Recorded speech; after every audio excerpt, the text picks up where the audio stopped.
What's up everyone, welcome back to Pokemon SoulSilver. We're here in Lavender Town, and like I said last episode, if you guys actually care to remember, today we're going to be taking on the Cerulean City Gym, but before that, there's one thing that I can do here in the Lavender Town radio tower thing. If you talk to this guy, he'll tell you to go get an expansion card, and if you talk to this guy here, after doing the whole power plant business, you can get the expansion card, which will allow your Pokegear to tune into music on a certain channel. Yeah, I guess I'm gonna go talk to this guy. Maybe he has something interesting to say now that we got it. Okay, never mind. I thought he would say something better now that we actually got the expansion card for the music, but I guess not. But yeah, this expansion card is actually gonna help us out to unlock a later event, which will allow us to get to Pewter City and then fight Brock there, and basically eventually get back to Pallet Town and Cinnabar Town, and basically take on all the gyms that we haven't done yet in Kanto. But today, like I said, we're going to be taking on the 4th gym, or actually, is this the 4th or 5th? I think this is the 5th. Alright, we fought, Lieutenant Surge first, then we fought Erica, then we fought Janine, and I believe we fought someone else. No, never mind. Alright, we've got, we're doing Misty today. We've still got Brock left. We've still got, the last guy, Blue, left. And I can't even remember the Kanto gym leaders. Alright, there's Blaine left too, and one more that I just can't seem to remember. Sabrina, because I've been refusing to fight her, because she's very hard to defeat. Yeah. But yeah, this is our 4th gym, I guess. And we're gonna start off by fighting this guy with a Horsey. And also a Seadra. And that was this Facelo Paka. Or should I say Captain Paka. Captain Ewan Paka. Arg. I don't know. But it might be a little annoying to actually surf since we have Golduck up first, and it takes a little while for the whole animation thing to go through. But next up, I'm going to be fighting this girl here. And they all wear bikinis, and they're holding their arms up like crazy, and she's gonna have a Golduck, and I never really got why Golduck has, like, the little red dot on its forehead, like the little gypsy thing, or the Indian thing. I don't know what to refer to those people as, but I guess more commonly they're gypsies, and I guess gypsies are kind of related to psychic powers, so maybe that's why Golduck has that thing up there. Now I'm just trying to find logic to things on Pokemon. Actually, I just reminded myself of this contest that I was in once on, like, I don't even remember what form, but it was like, find a similarity between, like, 5 Pokemon, and they had Weavile, Golduck, Dragonair, and some other thing, and the similarity was actually that they all had, like, jewels, some kind of jewel on their forehead. It was actually really hard to guess, and I think only one person got it out of, like, 50 guesses. It was just really dumb. A lot of people guessed it would be like they're all blue or something, but I don't know. Anyway, next up is going to be this girl here, and she's going to have a CLOYSTER. And I mean, I don't really want to be too sexual about that, but honestly, guys, ever since the first generation, when you couldn't actually even tell too well the shapes of some Pokemon, since they look so screwed up with their gay-ass sprites, their crappy sprites. But yeah, it does look like a clitoris, you have to admit, if you've ever actually seen a clitoris, which I haven't seen one up close in person or anything. But why am I even talking about this now? I don't know. Let's not get nervous. This girl's gonna have a Seaking! And another Seaking! And taking it out with a fly, hopefully. Yes. Now, if you have noticed, Seaking, you know, its name is Sea King. It's really literal. Like, it's literally Sea King, King of the Sea. But Seaking actually looks like more of a female Pokemon, if you get what I mean. Like, Pokemon, they all have, like, their male and female form, aside from some few which just want to be male or female, or they just don't want to have a gender for some reason. Asexual Pokemon, I guess, I don't know. But yeah, even though Pokemon have a gender, you can kind of more or so, I don't even know how the saying goes, but you can kind of tell that they look more male than female on some cases. Like, let's say Seaking there looks more like a female Pokemon than a male one, and the name is Seaking, so I don't know, I guess it could be Seaqueen, but then it would just be female. But you know, naming it Seaking just makes it male, and it does have male and female. So it's calling a female fish thing the Seaking, therefore making a female a king, which is impossible. And once again, I'm trying to find some sort of logic to Pokemon. What is wrong with me today? I don't even know. I must be smoking something. I don't know. But now that we're done with all of those trainers, we can head up to Misty over here. I'm actually going to put Heifer up first since he's kind of level 45 and everyone else is like almost 50, but yes, I was expecting you. You may have a lot of Johto gym badges, but do not take me lightly. I use water Pokemon. Yeah, here we go against Misty.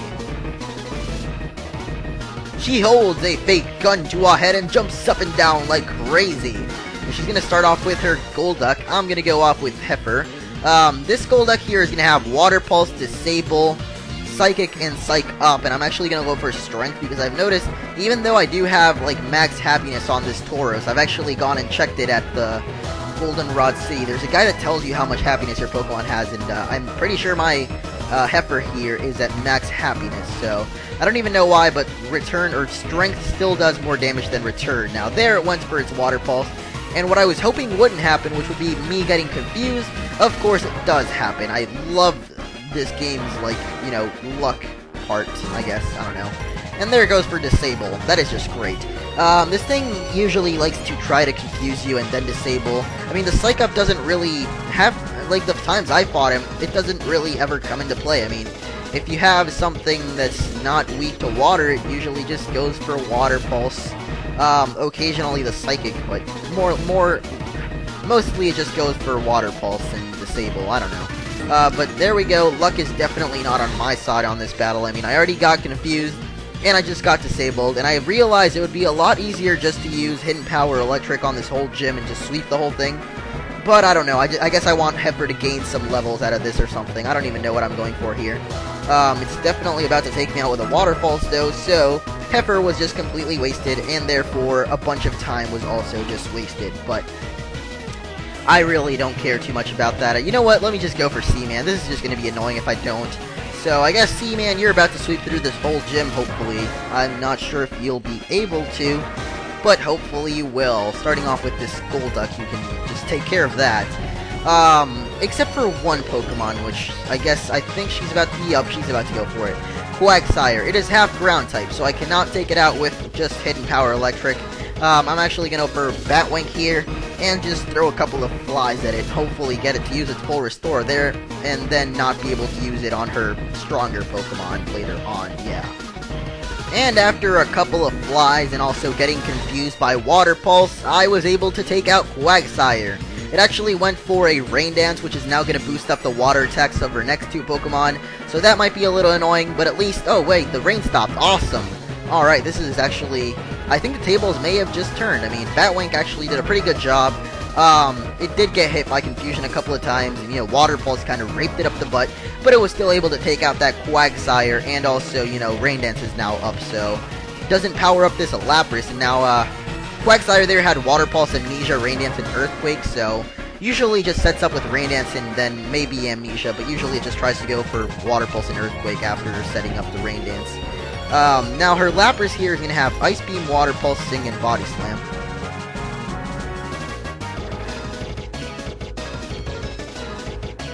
It's probably going to try to Sing me, but okay, never mind. That might paralyze me. Please don't paralyze me. Okay, that is just great. I guess the tables have turned. Now this is admittedly my second time recording this, not because I screwed up. I could have still beaten her. I just tried to go for other Pokemon instead of Seaman, because I know Seaman can sweep through this whole gym. I just really didn't want to. Like I said, the Seeking there might go and set up with Sing, and maybe Body Slam might paralyze you, and that might be a problem, but I guess it was okay for me, and she didn't go for Water Pulse or Ice Beam, because she knows that I resist that. And for some stupid reason, I just went for Red Rocket on Starmie. Now this Starmie is going to have Confuse Ray, Recover, Ice Beam, and Water Pulse. And Misty has only used one of her two full restores, so she might just go for full restore on the Starmie. And of course I hit myself in Confusion. This is just going great. Alrighty. Yeah, Confuse Ray can just always confuse you if it actually hits, and Water Pulse has a chance to confuse you as well, so that's two moves that have the potential to confuse you. And if you actually manage to get through the confusion and do enough damage, this thing can go for Recover, which is just really, really annoying, making this battle very annoying. Alright, so I guess she's going to go for Water Pulse and take out my Red Rocket here. But now I've still got Seaman left, and hopefully, I mean, I don't think I'll be able, I don't think I'll be faster than it, but I'll hopefully be able to get some hidden powers on it and maybe take it out eventually. Alright, so it goes for Ice Beam, one of its least deadly moves here, in my case. Actually, for all of my Pokemon, I think Ice Beam would be the least deadly, except for maybe Batwing, but, you know. It could have gone for anything else, but for some reason it decided to go for Ice Beam, yeah. It also has a Citrus Berry to just add to the annoyingness of this gym. So yeah, it has one full Restore left, a Recover, and also a Citrus Berry, just making this so annoying. Alright, but, oh, come on, really? Oh my gosh, okay, so apparently the luck is definitely not on my freaking side, and unless I thaw out on this turn, I am just about to, like, you know, skip ahead and just unfreeze myself. Alright, this is just going freaking amazing.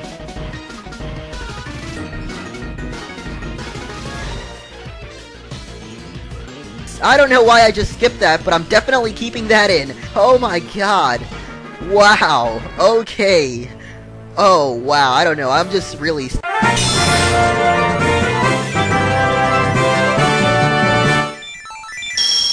Wow. I don't even know. I'm just, like, still so impressed by that. I mean, Jug just literally survived that Water Pulse with, like, no HP at all, and then actually got through the confusion and took it out with a Bug Bite. Wow, I don't even know. I just made so many stupid moves right there, and I still managed to pull through. And once again, our episode ending is being interrupted by a stupid kid calling us, so see you guys next time.